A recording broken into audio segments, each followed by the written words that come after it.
Bonjour à vous. En ce matin de février, énième jour sur Mars, parmi les Martiens.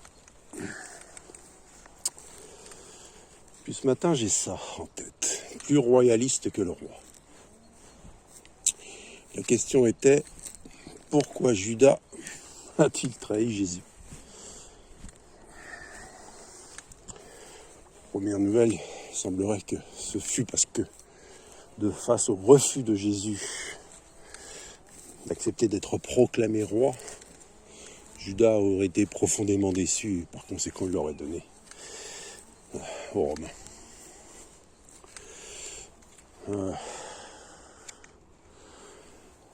Mais il y a 2000 ans, peut-être que si Jésus refusait de devenir roi, d'être proclamé roi, c'était probablement pour une bonne raison. C'était pas le moment. Certainement. Et que Jésus était un annonciateur. Pour peu que Jésus fût vraiment son prénom.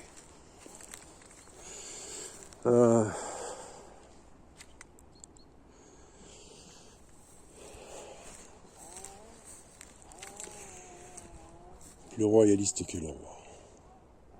C'est sûr qu'ils sont nombreux à vouloir la place de celui qui vient. Le mimétisme est quelque chose de parfaitement normal chez l'être, quels que soient les êtres. Il y a toujours mimétisme. C'est ainsi que se transmettent d'ailleurs les savoir-faire. C'est toujours par mimétisme.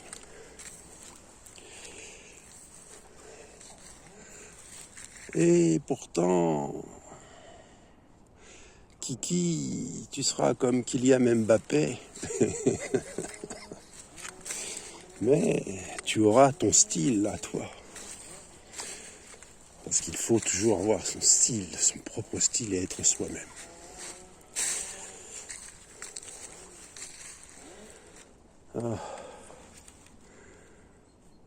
Par contre, pourquoi Judas a trahi Jésus? Une chose est certaine, on va parler de mimétisme et de faux prophètes. On va en venir à Mahomet. Ce sera plus exactement le sujet du jour. Ce faux prophète. Alors Mahomet, soi-disant, aurait eu la révélation par Dieu qui lui aurait dit: mais pourquoi refuserais-tu tout ce que Dieu t'offre, à savoir beaucoup de femmes?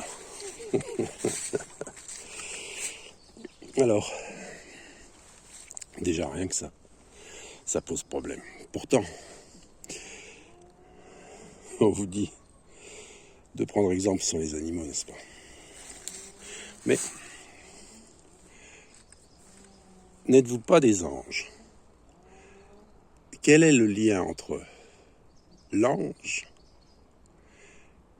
et ce qui est sur terre? Bon, on va dire les ailes. Donc si vous êtes des anges, vous avez des ailes. Donc si vous devez faire du mimétisme, vous devez vous comparer aux oiseaux. Vous voyez, là je vous fais un peu du tuche. Si t'as des ailes, t'es un oiseau. Si t'es un oiseau, t'es un ange. Si t'es un ange, t'es toi-même, n'est-ce pas? Bref, je vous fais un peu du tuche.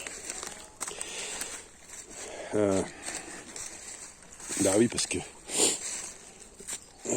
celui qui vient est un peu un tuche.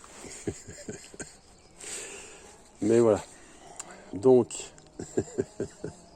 si vous devez faire du mimétisme, comparez-vous aux oiseaux, et j'en reviens donc à Mahomet, à la multitude des femmes, le harem et compagnie. Les oiseaux, les cigognes par exemple. Les cigognes sont en couple pour la vie. D'ailleurs, il existe un couple de cigognes en Alsace. Je ne sais pas si elle est toujours vivante, cette cigogne femelle, mais elle ne peut plus voler. Et chaque année, le mâle repart en migration. La femelle reste sur place. Le propriétaire du terrain où est implanté le nid s'occupe de la femelle pendant l'hiver, et au printemps, le mâle revient. Et le couple est formé pour la vie. Chez les cygnes, les couples sont formés pour la vie.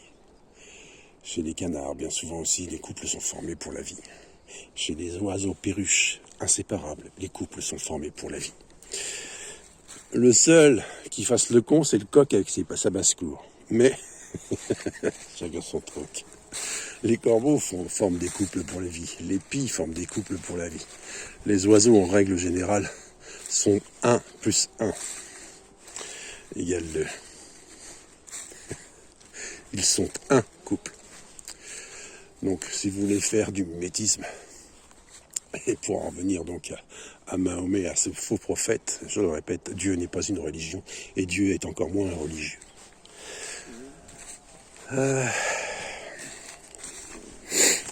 Et que les religions ont été créées par les hommes pour satisfaire leurs propres désirs.